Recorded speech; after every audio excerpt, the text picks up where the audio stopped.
BJP is stepping up once again to support the statement made by Narendra Modi. Ravi Shankar Prasad says that the Congress has a pathological hatred against Modi and the CBI is indeed being misused by the centre.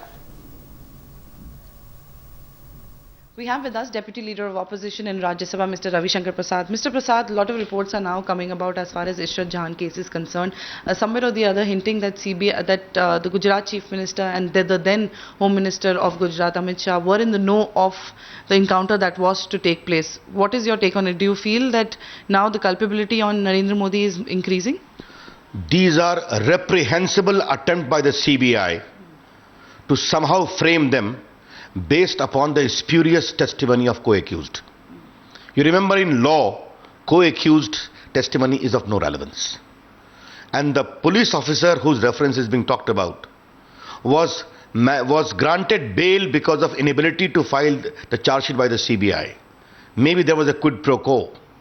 But what is important is, somehow the other Mr. Modi has to be framed.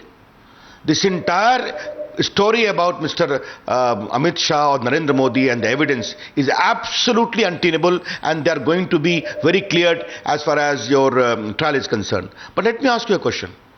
In case of Ishrat Jahan and Sohrabuddin, in case of Amit Shah, you say Patel brothers were the recipient of their threats. In case of Mr. Gulab Chand Kataria, a different angle comes of a Rajasthan angle. Then one story goes. Therefore, all are slipshod investigation. But what is troubling is that even the institution of IB is sought to be compromised. Let me ask you a question. Why would one generate some kind of information about terrorism in the light of what has happened? Can we disown that Lashkar-e-Taiba on their website have repeatedly owned up Ishrat Jahan as their activist, including all her associates? And surprisingly, from Lashkar-e-Taiba's website, her name was removed surreptitiously. Therefore, should we presume that some elements of investigation and the Lashkar-e-Taiba are working in tandem? I'm sorry, just because the government of India, led by the Congress party, has a pathological hatred against Narendra Modi, should not mean that the CBI must be forced to act in such a manner. That is condemnable and that is reprehensible. Yesterday, when Narendra Modi spoke in Mumbai, he talked of how CBI is being misused. Today, Narayan-Swamy has once again hit out saying, that's all that the BJP does whenever investigation is taking place. And today, we're also talking of cabinet, talking about autonomy being given to CBI. How do you see all this happening in the backdrop to the instances that have happened in Gujarat? Well, Narayan-Swamy's response is comment of Mr. Mulayam Singh Yadav. If I take a strong action, CBI will be after me.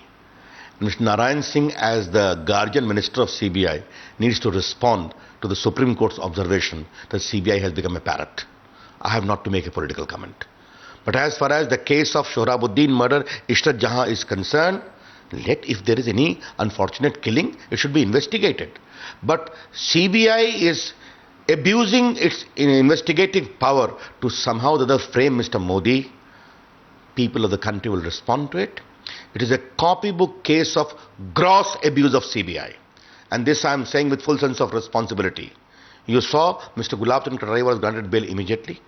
You may recall in case of Ishrat Jahan Prajapati, they filed separate FIR. The Supreme Court had to intervene. There is a series of steps designed to victimize and intimidate. But I would like to tell the Congress government, the more you abuse the CBI, the more you are going to get exposed before the country that popular support for a leader or your misdeeds of corruption and stinking malgovernance is sought to be covered to the mechanism of CBI. It is plainly not acceptable. Tulsi Ram Prajapati case is another such incident, and that is also something that goes against Narendra Modi. You feel the same way about that case as well? Surely I am asking you a question. Now, at one point they sought to link up Tulsi Ram Prajapati and Sohrabuddin case. Now the whole motive for murder is completely different in both the cases. It is a completely, I would say, investigation in a manner that somehow the other Modi government has to be implicated. And you may recall that the Supreme Court constituted SIT in many cases. And in spite of repeated reiteration and pressure of Teesta Setalvad and company, the SIT did not find any evidence because there is none.